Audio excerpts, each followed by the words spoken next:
Now I know.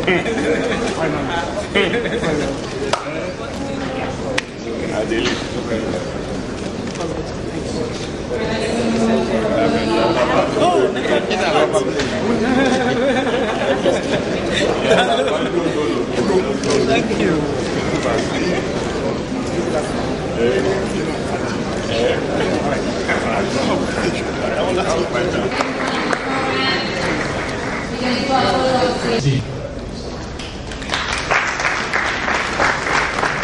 The future awards, particularly for its recognition of individual talents. I'm not going to go through the speech.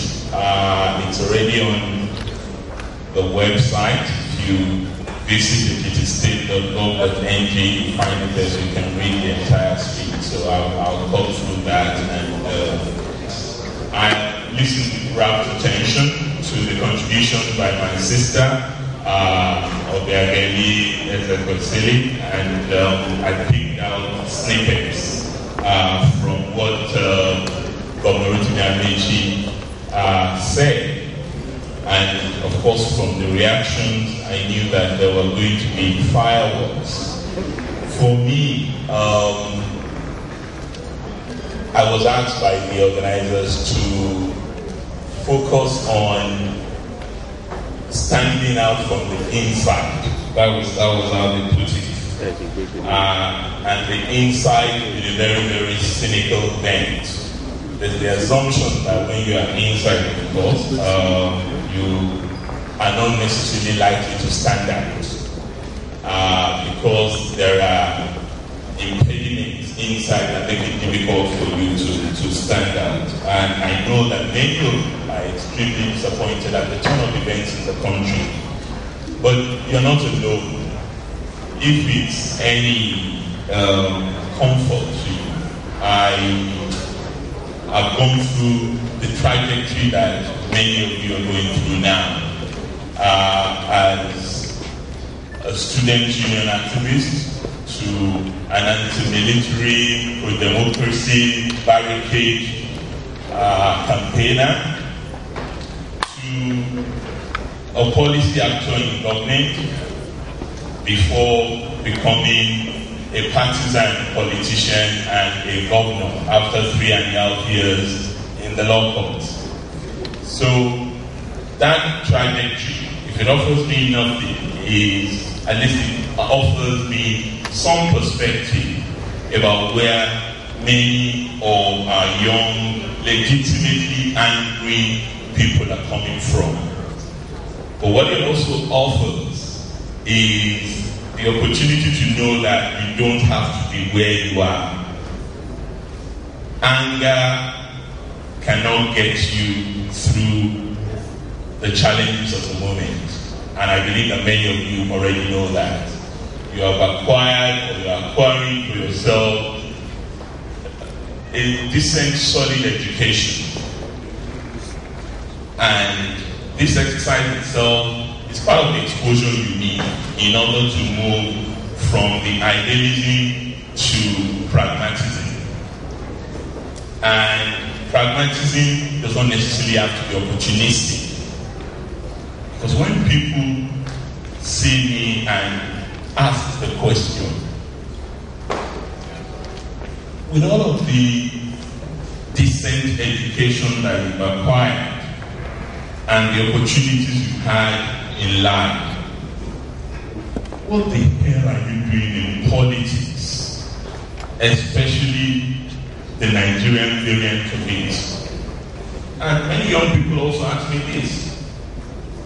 It necessarily gives the automatic impression that politics is dirty, it's murky, it's unacceptable to decent human beings. And yet we complain in the same breath about why we have so many bad people in leadership positions. Well, you can either continue to snipe on the fringes and complain about what is not right about our country and enjoy the comfort of that psychedelic activism, and I was an activist. I remain an activist. I always tell people that my involvement in partisan politics is an extension of my involvement as a student union activist, as a democracy activist, as a guerrilla journalist running an opposition radio, to a policy advisor in government running a think tank, to becoming a governor. The same values, the same principles, the same ideas that propelled me into activism, they are also the same things that I am trying to reflect in my own government in Ekiti. I may not be completely succeeding in doing that, but those values have not changed. And I don't want us to sit in the comfort of this false dichotomy, youth versus adults, activist versus politician, because we do not have the luxury where this country is today to engage in such false dichotomies. Rather, I would expect that we would focus on the making of leaders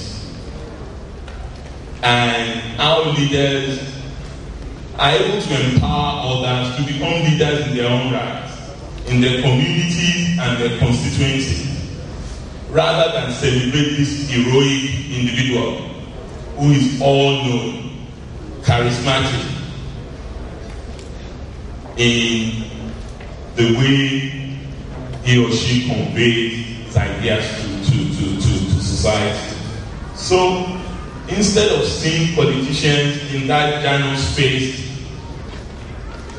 manner, idealistic on the one hand, opportunistic on the other, let's look at how citizens can become actively engaged in becoming leaders. And it does not matter where you are, whether it's leadership in the future awards, or leadership in the church, or leadership in your neighborhood association, or leadership in government.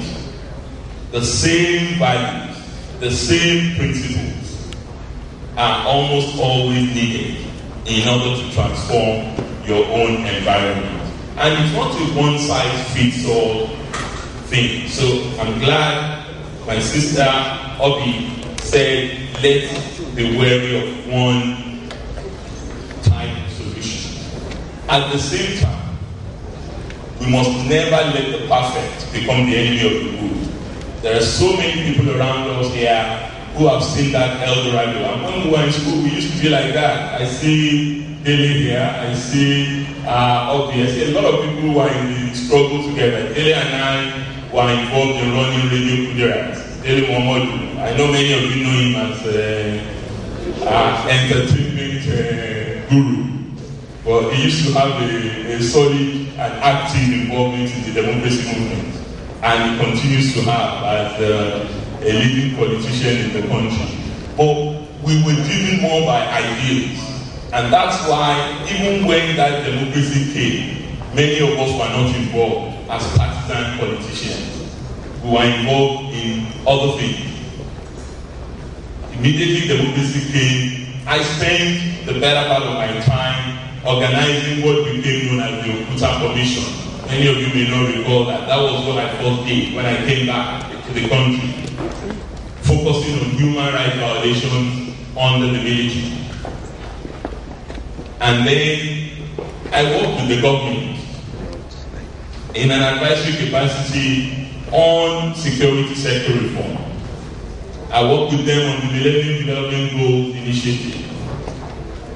And I was able to do this also because I had people in government at the time who felt I should contribute whatever I could to assist the work that was going on. So we can't stand hand akimbo and expect that change will come. Many of you will remember, I think he was the president of the United States that said so in his very memorable quote, that change will not come if we wait for some other person or some other time. We're the ones we have been waiting for. we are the change that we seek, and the time is now.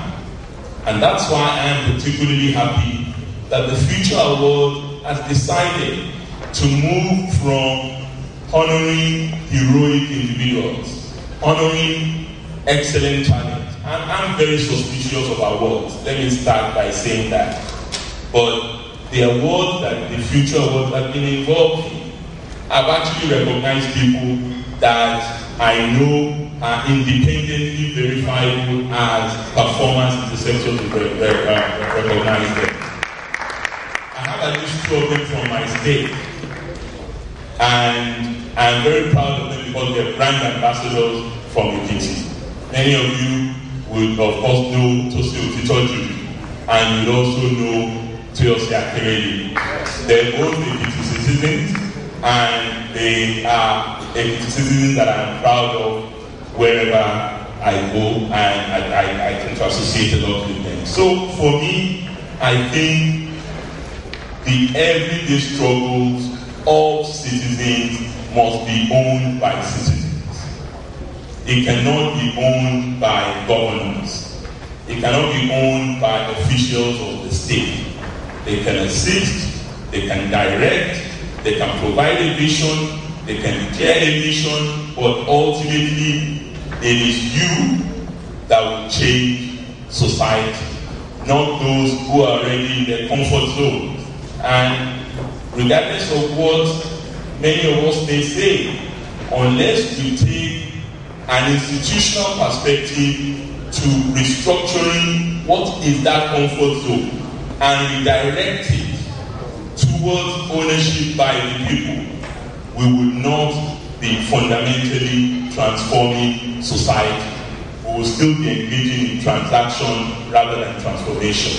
With some of the words, let me stop here because I don't have a whole lot of time, but you can access the speech. It's on ekitistake.gov.ng, and I'm very delighted to be part of this. I'm excited about the possibility that it offers, and I also would like to say that for us, empowerment is very key, and not empowerment of donating money to young people. I don't do it, but empowerment in teaching young people, in helping them to organize a future full of hope and a future that responds to their yearnings. I do that because I also consider myself a young person. That's why I said the false dichotomy must stop. I'm a senior youth, and as a senior youth, I understand some of the challenges that you face, and I've also confronted some of those difficulties. I've been everything you can think of. I've been a security guard, I've been a cab driver, I've been a chambermaid, I've been a cleaner, and of course, I am governor. It shows you the trajectory you can go. And there is no limit to what you can achieve as a young person. Once you have that at the back of your mind, and you don't let that Eldorado that you are viewing to distract you from the challenges that you must confront now, you can be whatever you want to be, but you must never let the perfect become the enemy of the good. Thank you.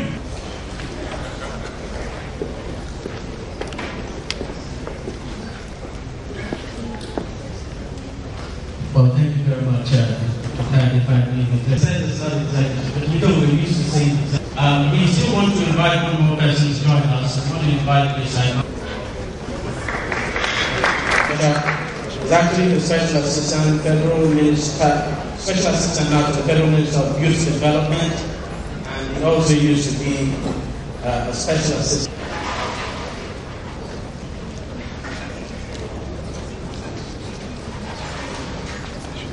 Okay, now what we are trying to do is that, but the point is, I will tell you, you no longer one of that. They will tell you different stories. And when he was a cab driver, he probably thought he was doing a lot of things. Seeing him now in a very different light. They wouldn't see him as one of them. Examples of people who felt today the story is completely different. I'm not saying the story is different. What we're going to do now is we're going to give him to speak. Now, I would like to apologize for the heat in this city. It's getting standing fan. Can make things impossible. And sometimes you just have to make do in the system. But I think that it goes back to one major challenge that the state governor in his remarks was in a sense alluding to it. That we focus too much on a strongman theory of history. We want this strong man to come in and fix things. And it doesn't always quite work. It's even dangerous for the system. Because he might turn out to get the wrong strong man and he damages everything for a very long time. Even when he is the right strong man, the fact that he lives and lives with his strength means that there's... So like Barack Obama said in Accra on his first visit to Africa, Africa needs strong institutions, not strong men. The other thing is that we are so driven in this thing to people.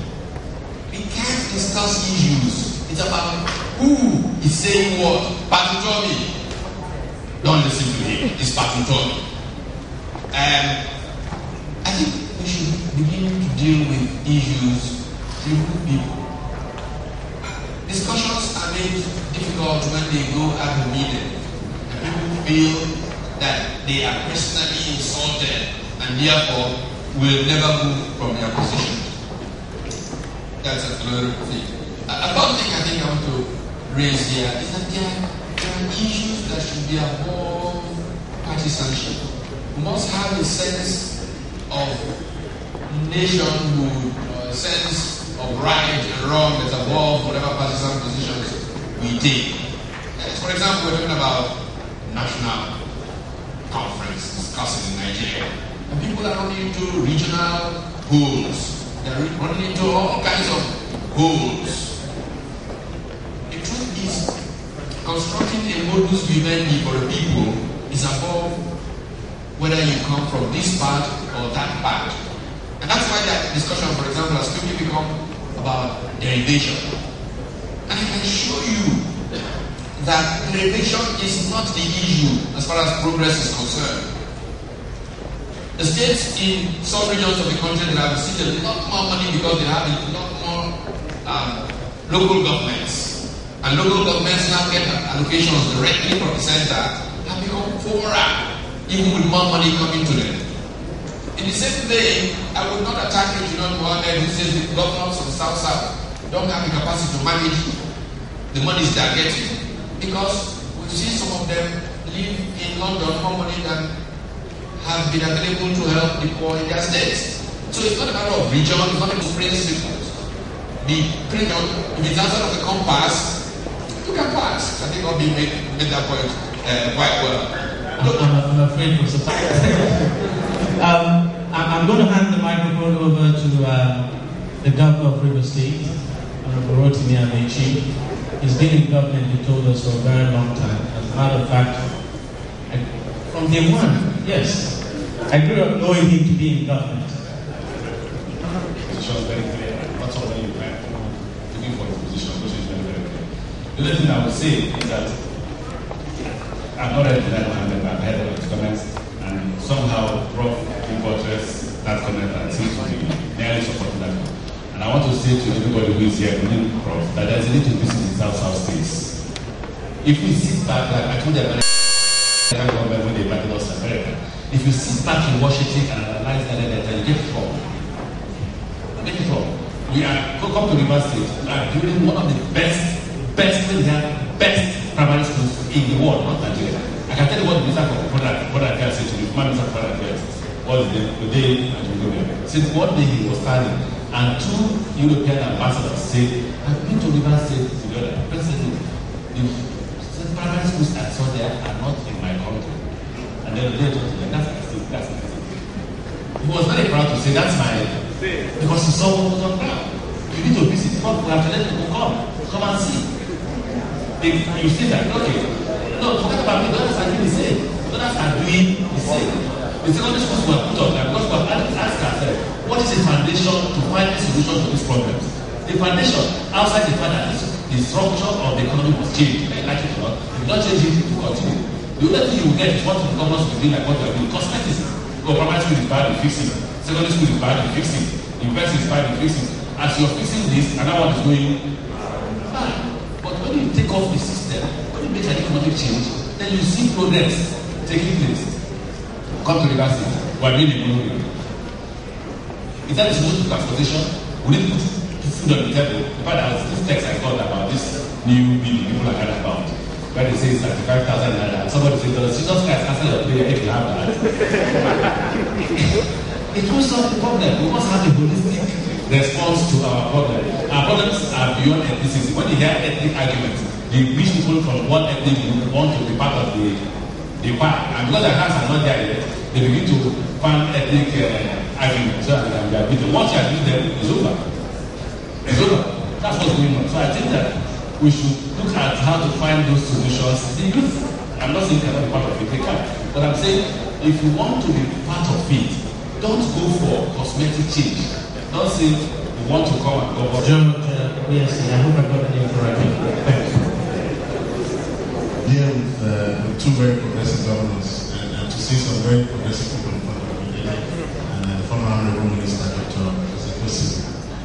And the topic of this session is supposed to be the inside, let's say the inside story, the experience for how can you stand out in government. Now, I've been managing director of FAN for 5 months, and I've run airports successfully before outside the country. I built Cape Town International Airport for the World Cup. It's an award-winning airport. And those credentials make them call me another politician. I came. Of course, in 5 months, I found out that, as we say, I came over together.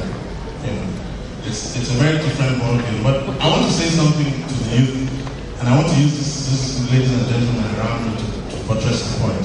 I'm also a certified executive coach.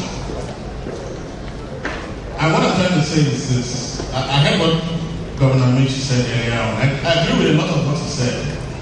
But there's one aspect I want to press. It is very good to see people like Governor Fayemi and Governor Michi as governors. It's very good to see people like Bob G, who slams the airports every time he rides, and I read it all the time. And sometimes it digresses and slams the people who work there, and I go, ouch, when I continue to read it. And we must count for something. Irrespective of the joke I made now about whether I found that Kakino Bileta, my being the managing director of FAN must count for something. I come with the knowledge about what to do. Governor Fayemi, Governor Amechi, Bob D, I am sure we are all people who have been arguing for years as we grew up about Nigeria bad, Nigeria no good, Nigeria. If we get into positions of influence and authority at any level we get into, we have a responsibility to make it count for something. And so I take on what Dr. Symposium said earlier on to you. She said that the fact that you are an activist doesn't preclude you from working. You need to develop your credentials. You need to continue to tell yourself every day that I can stand for something all I want, but I must also count for something. Because God isn't going to come down to this Nigeria and come and fix it for us. We're going to have to fix it for ourselves. Now, I don't know where I'm 42. I know I don't feel middle-aged. At the same time, it's count for something. I must make a difference. It's not enough to just criticize, holler, condemn, insult, carry placards. In whatever you're doing, count for something. I must count for something. I'm trying to. I'm doing it. I'm working very hard to count. I don't see Nigeria is not in Mars. It's a wrestling. Yes. Very much. So take that message. Count. So I don't think we should go back to the beginning. Professor Patrick, is it possible to work in a very corrupt system, try to change it and stand out and do things differently? Is it possible? There are more vicious these days here in the system than when I first served the government. but even then there was corruption. And there were many people who were corrupt. I was just reading papers this weekend about Professor Shah and his travelers. There are many people who have served this country. In fact, the tradition used to be that people left government poor. You're supposed to live poorer. It's the reputation you build in government that will sustain you after. And it can. If you look at Washington, people who come in with an American president are out in 2 years. Why? They're going to take advantage of the reputation they built being in the White House. Write their first book, make their first $1 million, and then they are appointed to boards because of that experience. That's how you should make money. I can tell you that many have done that in Nigeria. But the system, I always make this quote from this, give this quote from this book by Kayode and Powell Chukwulo on corruption and development in Africa. Which basically starts out the first paragraph of the book. Corruption runs the spectrum in Africa from red in Botswana, widespread in Ghana, to systemic in Nigeria. It has become so systemic that, it's as if something is wrong with you, but you can afford to be a madman in there. You can't be a madman, and I assure you, journalism is always in the rush, but history has that distance to say, this person did well this time. So don't be in a hurry to be one of them. All right. Let me go over is the challenge before anyone in the system who intends to change things. What exactly will be the challenge you face? Well, there are institutional challenges, but if you're determined, you can overcome institutional challenges. The way the bureaucracy is structured actually promotes corruption in and of itself. Because when you go through what they call processes, and these processes are there are public procurement processes, there are fiscal responsibility processes, but the same people who have put those processes there are the ones who first undermine it. So when you say, do a public tender, don't be surprised. The same person who is in charge of that public tender can pull out of his own drawer 3 quotations, which is required by law, to undermine the very basis of that. Because that's an objective law, that if a number of people apply for this, you will be able to choose from the whole law who is best placed to deliver on that contractual obligation. But there's something to say about the law, that is the spirit of the law, and actually the implementation of the law. So the framework itself is what, and you have to jump hoops in order to confront that particular issue. And the way to do it, if you have nothing to hide yourself, is to define your own benchmarks. For me, a Nigeria that responds to the yearnings of its citizens, a Nigeria that provides jobs for the jobless, a Nigeria that provides health care, that will provide qualitative education, and that provide transparent and accountable governance. How can the leaders restore this? I will go back to the point that earlier made. For me, competence is a sine qua non. You cannot go into public office if you don't have the focused idea of what to do with power. So you need to be reasonably competent. Character is destiny. You must possess solid character that does not make you bend in the direction of any wind. And that must be consistent. 3, you must try as much as possible to empathize. You must have compassion. You may not be able to solve all the problems, but at least identify with the people who are confronted with challenges and find ways in which you can assist them to also find solutions by themselves. 4, I believe you must empower the people themselves to take their destiny in their own hands. That's partly what we've done in Ekiti. when I did my budget this year, I went around the entire state. I chose not to sit in the office and produce the budget. I went to every community and asked them, what are your top 3 priorities?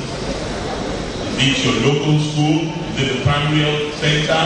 Is it jobs for the jobless? Is it support for the elderly? A range of stuff. And they come up with a whole array of items that they wanted included in the budget, and we did that. But the reality is also not to create exaggerated expectations. Because part of the problem that we have as politicians is that we promise heaven and earth because that is what the people want to hear.